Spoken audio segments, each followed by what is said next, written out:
apenas 2 meses de coronavírus na China, foi publicado pelo coletivo Xuang, que não tem nada a ver com o Partido Comunista Francês, essa obra aqui, que foi também rapidamente traduzida para o português e disponibilizada gratuitamente para nós pela editora Veneta. Então, eu vou analisar essa obra que é muito interessante e assim, para quem escreveu às pressas, ficou uma obra considerável e curta, né? Ela tem fôlego, mas ela é bem curtinha, né? Então fácil de ler. Tanto é que assim, ele está dividido em 8 capítulos, capítulos curtos. Logo no primeiro capítulo, o nome do capítulo chama-se A Fornalha.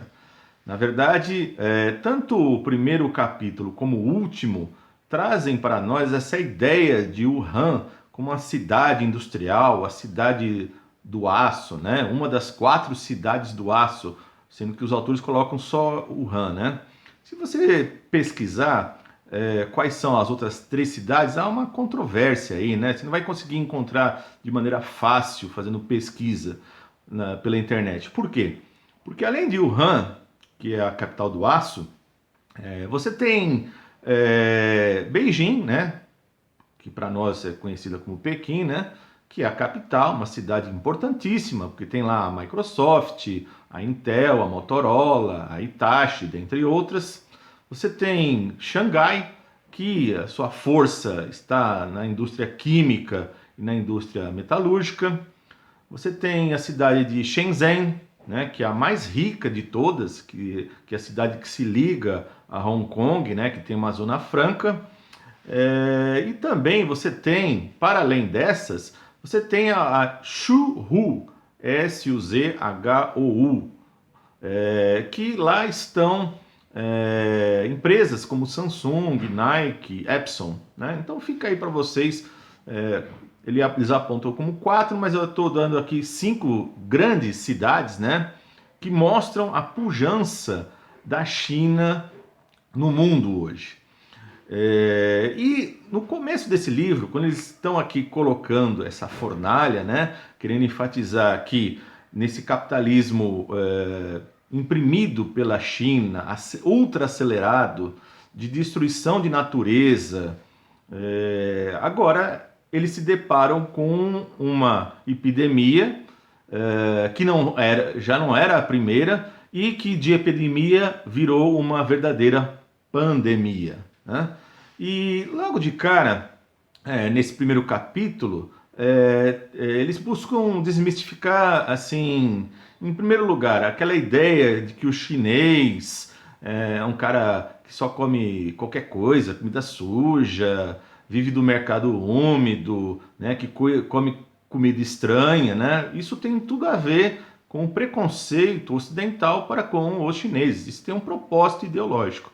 Além disso, eles procuram enfatizar essa ideia das teorias conspiratórias que perambularam, né? Inclusive para nós chegou dessa maneira, né? Chegou no Brasil assim, como verdadeiras teorias conspiratórias que os chineses teriam fabricado em laboratório esse vírus. É bom lembrar que até hoje o Trump, em todo o seu discurso, vive falando isso, né? Que o vírus é chinês. Ele não fala o vírus do Covid-19, não, ele só fala vírus chinês o tempo todo, porque ele quer criminalizar a China como se a China fosse a responsável pela criação desse vírus, né? O que não é verdade, né? E assim, tentar colocar lá as postagens, né? Eles colocam que as postagens que foram feitas de maneira paranoica, tanto em Hong Kong como em Taiwan, que através dessas 2 cidades, né, se espalhou notícias via Facebook, né, da morte do Dr. Li Wen Liang, né, em 7 de fevereiro, né, que tudo isso teria sido fruto dessa conspiração chinesa, né? Então esse primeiro capítulo, logo de cara, é para cortar essa ideia dessa teoria conspiratória. E mais, né? Eles trabalham uma ideia muito interessante que é o do Scooby-Doo marxista, né? Que vale a pena dar uma olhada nessa charge que explica bem, né, essa ideia do que vem a ser o chamado Scooby-Doo marxista. Essa é uma charge brasileira, mas contribui para entender a ideia do que vem a ser o marxismo Scooby-Doo. Vamos ao texto, aí fica mais claro ainda. Artigos de opinião abertamente racistas, publicados em grandes veículos, são combatidos por um enxame de textões de rede social polemizando contra o orientalismo e outras facetas da ideologia. Mas quase toda discussão permanece no nível da representação, ou, na melhor das hipóteses, das políticas de contenção e das consequências econômicas da epidemia, sem se aprofundar nas questões de como essas doenças são produzidas, em primeiro lugar, muito menos distribuídas. Mesmo assim, no entanto, não é suficiente. Agora não é hora de um simples exercício do Scooby-Doo marxista, de tirar a máscara do vilão para revelar que sim, de fato, era o capitalismo que estava causando o coronavírus o tempo todo. Isso não seria mais sutil do que comentaristas estrangeiros caçando possibilidades de uma mudança de regime. É claro que o capitalismo é o culpado, mas como exatamente a esfera socioeconômica, ideológica e biológica, e que tipo de lições mais profundas podem ser tiradas de toda essa experiência? O capítulo 2 chama-se A Produção de Pragas. E quando você lê esse capítulo, você vê muita similaridade com o artigo escrito pelo Mike Davis, lá naquele outro livro que eu já analisei, chamado Coronavírus e Luta de Classes, que, para quem não viu, pode dar uma conferida aqui. E não é à toa, tá? Não é à toa porque esse coletivo Chuang, eles vão se basear no livro do Rob Wallace, escrito em 2016, que ainda não tem tradução para o português, chamado Big Farms Make Big Flu, ou seja, grandes fazendas fazem uma grande gripe, né? Então, esse livro é fundamental para entender as pandemias e, por sinal, lá nos Estados Unidos, quem fez o prefácio do livro foi o próprio Mike Davis. Então, é aí que você entende a relação. E assim, qual que é a tônica desse capítulo, né? Que para além das 4 fornalhas, né, seriam as 4 cidades da grande produção chinesa, o que vai ser apresentado ali é que você vive ali na China uma panela de pressão evolutiva e que na verdade nessa panela de pressão evolutiva, né, ela é derivada do quê? Da agricultura, que você está destruindo a natureza, você está literalmente devastando florestas. Não é à toa que a China acabou tendo aí mais de uma pandemia, né? Porque é o país que assim acelerou de forma avassaladora o capitalismo em seu país e para isso, no caso da agricultura, você teve uma verdadeira destruição progressiva de florestas.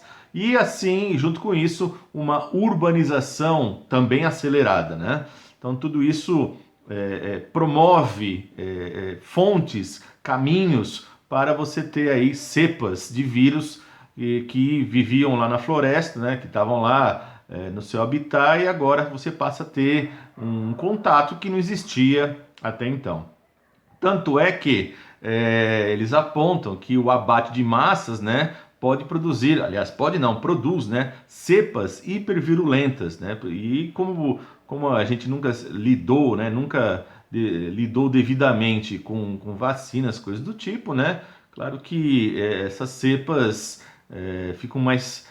ficam aí perambulando os horizontes urbanos e, obviamente, propícias para epidemias, que no caso agora virou uma pandemia. E no capítulo 3, chamado História e Etiologia, um termo, etiologia não é um termo muito comum para quem é das ciências humanas, né? Porque etiologia é o estudo das causas, né? É muito utilizado a etiologia no campo da biologia, da criminologia, da psicologia e da medicina, né? Para as ciências humanas é um termo não muito familiar. Mas, na verdade, esse capítulo é muito interessante porque, em nome de estudar as causas, vai-se a história, né? E aí, os autores do coletivo vão pegar, assim, fatores na história que demonstram aí as grandes epidemias humanas aí do século XIX para cá, né? O primeiro deles é o surto de peste bovina em 1890, que se deu na África, que foi trazido pelos italianos, né, para a África Oriental, ali para a região do chifre da África, ou seja, pegando ali Etiópia, Somália, Eritreia, Somalilândia. Aliás, é interessante que os autores colocam a Somalilândia, que inclusive é um país que declarou independência em 1991 e até hoje não foi reconhecido. Então, vejam, esse surto, né, de peste bovina que chega pelo chifre da África e vai se estender até a África do Sul. Inclusive vai matar de 80% a 90% do gado do grande colonizador britânico Cecil Rhodes, né? Cecil Rhodes, para quem não conhece, né, foi aquele que dizia o seguinte, né? Se eu pudesse, eu anexaria os planetas, né?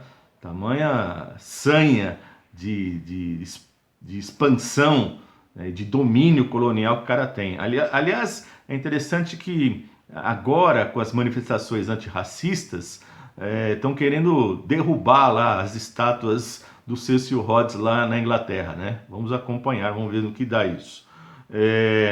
Além disso, nesse capítulo falado sobre a gripe espanhola, né? Que na verdade o vírus não foi o mais violento de todos, mas na verdade eles apontam que você tinha uma desnutrição generalizada, você tinha uma superpopulação urbana, tudo isso foi muito propício para essa epidemia se alastrar, né?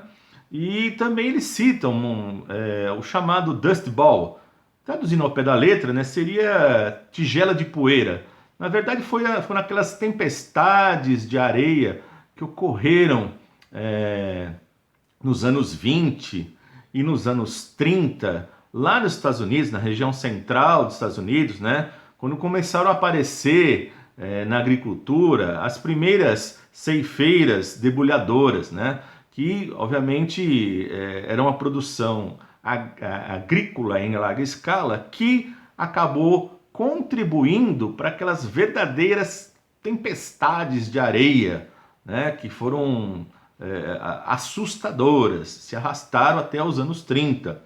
Vale lembrar, agora eu vou apontar algo que não aparece no livro, né? Vale lembrar o livro aqui do John Steinbeck, As Vinhas da Ira, que retrata exatamente isso, né? A saga de uma família saindo de Oklahoma e se dirigindo para a Califórnia, né? Então, retrata bem a literatura essa situação. E, além disso, um autor que aparece nesse capítulo, que é um autor fundamental também dos Estados Unidos, que é o Upton Sinclair, que escreveu The Jungle em 1906, né, A Selva, que já foi traduzido para mais de 50 países, mas infelizmente não tem tradução aqui no Brasil, né? Essa obra é essencial, porque aparece ali uma coisa que para mim é inédita, não conheço nenhum outro caso similar. O Upton Sinclair, que era um reformador, ao final de estar escrevendo esse livro, ele se torna socialista. E além disso, não só isso, a força desse livro foi tão grande, porque ele retrata as condições terríveis dos trabalhadores da indústria, lá em Chicago, das indústrias dos frigoríficos. O que acontece? Baseado no livro, teve discussões lá em Chicago para as melhorias das condições de trabalho dos trabalhadores de Chicago. Então, para mim é inédito porque eu nunca vi a literatura influenciar diretamente na política. Eu acho que é um caso raro esse, se não único, né? Então, vale a pena dar uma conferida. Eu vou deixar aqui na descrição um documentário muito bom, muito interessante, que não só fala do livro, bem como das condições de trabalho ali da antiga Chicago, tá? Vale a pena conferir, porque está muito bem feito o documentário. Esse capítulo 3, vamos dizer assim, ele tem tudo a ver, ele se emenda, vamos dizer assim, com o próprio capítulo 5, chamado Não Há Regiões Mais Selvagens, onde, depois de fazer um panorama histórico no capítulo 3, no capítulo 5 vai mostrar, sobretudo, aí, as pandemias, em especial o Ebola, né? O Ebola que teve presente aí no cenário, digamos, no cenário da imprensa, no começo dos anos 2000, mas na verdade as primeiras cepas do Ebola lá no Zaire são de 1976, né? Advindos, para variar, né? Dos europeus, ou seja, era uma fábrica financiada por capital britânico. E é interessante que os autores também nos esclarecem que a gente sempre pensou, né, inclusive eu, inicialmente, achava que só existia um tipo de ebola, e na verdade são 5 tipos, né? Então esse capítulo 3 ele tem tudo a ver com o capítulo 5. O capítulo 4, chamado A Era do Ouro, né, não deixa de ser uma certa ironia, porque na verdade os autores aqui vão fazer a crítica ao seu próprio país, né, mostrando que a China ela faz exportações de mercadorias com extrema qualidade, de alta tecnologia, só que internamente, nas palavras deles, né, os padrões são abismalmente baixos, né? Ou seja, internamente o pessoal tem mercadorias de péssima qualidade, né? Além de outras situações em relação à saúde. Por exemplo, há um sistema lá chamado Danwei, D-A-N-W-I-T,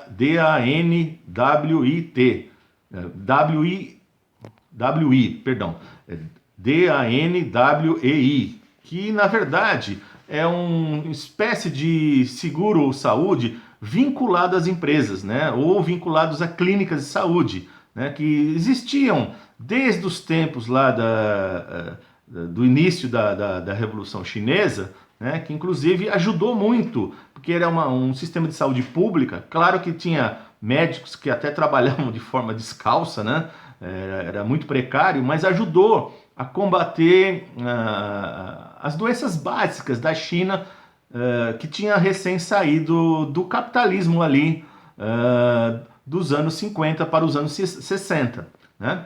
E na verdade o que acontece? À medida que volta com tudo o capitalismo na China, né, os autores vão dizer, voltam doenças que estavam minimamente controladas. Por exemplo, a esquistossomose, né? E eles colocam um dado muito interessante, que entre 1950 e 1980, pelo que a China fez pela saúde, com aquele regime do Mao Tse Tung, a expectativa de vida média subiu de 45 para 68 anos.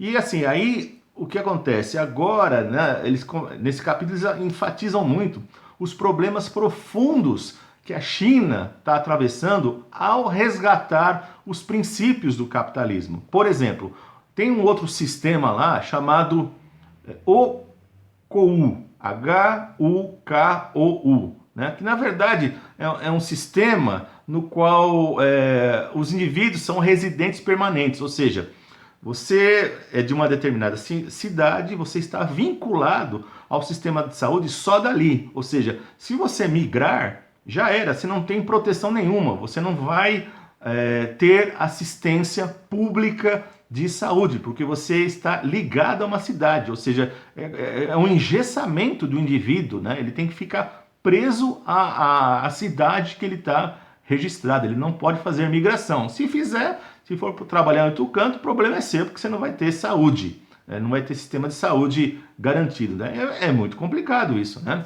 Eles apontam, né, que os gastos de saúde hoje na China, segundo dados da Organização Mundial de Saúde, são apenas 323 dólares, né, por pessoa. Ou seja, é a metade do que é no Brasil. E também que os médicos chineses, eles atendem 4 vezes mais do que os médicos americanos.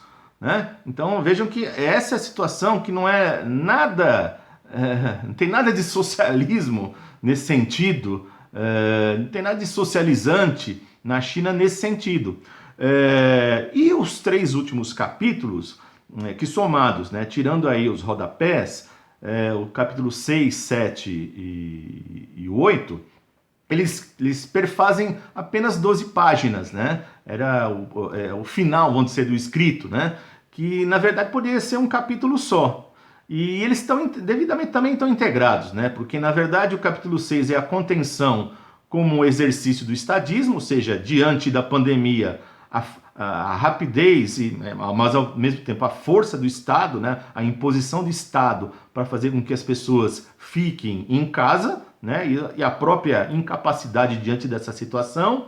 Afinal de contas, né, eles vão dar descrições das condições ruins de boa parte da população, né, em termos de condições de salário, condições de trabalho, né, e, consequentemente, né, perfazendo aí uma verdadeira guerra surreal, que é o próprio nome do último capítulo, né? Que no fundo, eles colocam, é uma guerra contra a própria sociedade, né? Então vejam que é um grupo que não é ligado ao Partido Comunista Chinês, é um grupo autônomo de esquerda, né? Tanto é que eles terminam o livro falando que, ó, vão haver novas pandemias, novas epidemias, novos vírus, vão ter novas inundações, vai ter novos surtos de fome, e a única coisa que a saída é por onde? Né? Por uma política comunista. E para eles, né, obviamente, né, essa saída por uma política comunista implica uma crítica ao capitalismo e que essa crítica não seja separada das ciências exatas, né? Ou seja, entender a fundo as coisas, né? Não é cair no Scooby-Doo marxista. É isso, gente. Valeu, dê o joinha, divulgue e a gente se vê no próximo vídeo. Um abraço a todos.